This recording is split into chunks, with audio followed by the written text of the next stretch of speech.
ये चलते हैं राज्यसभा। अपनी बात रखने से पहले मैं पहलगाम हमले में अपने जीवन गंवाने वाले निर्दोष लोगों को श्रद्धांजलि अर्पित करता हूं और साथ में ईश्वर से कामना करता हूं कि उन पीड़ित परिवारों को शांति दे। महोदय, ये चर्चा का उद्देश्य क्या है?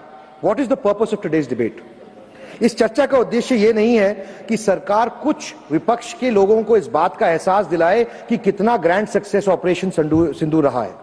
इस चर्चा का विषय यह है कि हम अपने जो हमारे सैनिक हैं, हमारे वीर जवान हैं, उनके कार्य कौशल की जो गाथा है उसकी बात देश के सामने रख सके, देश को उनसे अवगत करा सके और वो बात उन तक पहुंचा सके। सर, एक मुश्त होकर एक आवाज में पूरी दुनिया को इस बात का जवाब दे सके कि चाहे पक्ष हो विपक्ष हो, हम भारतीय हैं और भारत की बात पूरे दुनिया के पटल पर एक आवाज में एक मुश्त होकर रखेंगे। ये this debate is not between India and NDA, it is a debate between valour and terror.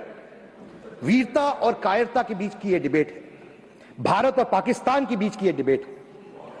हमने अपने पड़ोसियों की ओर बहुत बार हाथ बढ़ाने की कोशिश की, लेकिन उन्हें हमेशा हमारा हाथ काटने का काम किया। हमारी सरकार ने पिछले 11 साल में भी ऐसा प्रयास किया, लेकिन हमेशा पाकिस्तान की तरफ से हमें धोखा और छल मिला।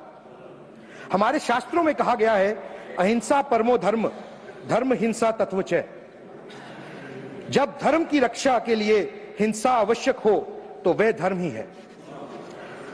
सर, ऑपरेशन सिंदूर, माननीय उपसभापति जी, केवल एक सैन्य ऑपरेशन नहीं था, यह एक सभ्य राष्ट्र की चेतावनी थी कि हमारे देश में भगवान बुद्ध का भी वास होता है और भगवान परशुराम जी का भी वास होता है। यह उनकी भूमि भी है और संयम ही हमारा संस्कार है। लेकिन अगर कोई हमारी शक्ति को चुनौती देगा तो उसके लिए इसकी बड़ी कीमत चुकानी पड़ेगी, यह दर्शाया गया है। पाकिस्तान ने केवल पहलगाम की कायरता की कीमत नहीं चुकाई, बल्कि हमने सिर्फ 23 मिनट में पिछले कई दशकों में हुए आतंकवादी हमलों का बदला लिया है, वो भी सूद समेत। मैं कुछ उन चीजों का उल्लेख करना चाहूंगा। मरकज तैयबा, लश्कर तैयबा के हेडक्वार्टर का प्रमुख मुदस्सर खदाइन खास अबू जुंदैल, जो 2008 के मुंबई हमलों में शामिल था।